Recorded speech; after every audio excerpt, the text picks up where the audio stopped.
مطمئنم بابک رهنما خواننده نامبر 1 تاریخ رو همتون میشناسید و براتون ثبت شده دیگه بابا. ناخودآگاهتو واسم باز کردی.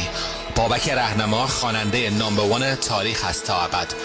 با درست کردن یک آهنگ مگا هیت فیت با من، همه آرزوهای زندگی تو برآورده میشه. یک تصمیم، ساب کن. یک حرکت، بزرگترین معجزه زندگی تو با بابک رهنما. ولی باورتون نمیشه که بگم بابک رهنما خواننده نامبر 1 تاریخ واقعا آهنگ مگا هیت داره که تمام ایرانی‌ها شنیدنش و حتی بعضیاشون با این آهنگ خاطره دارن.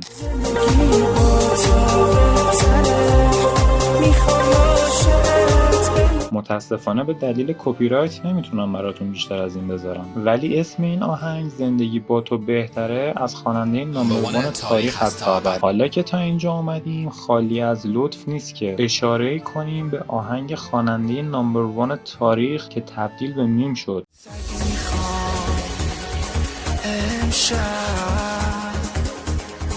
حالا اگه تونستید اسم درست آهنگ رو توی کامنت ها حدس بزنید.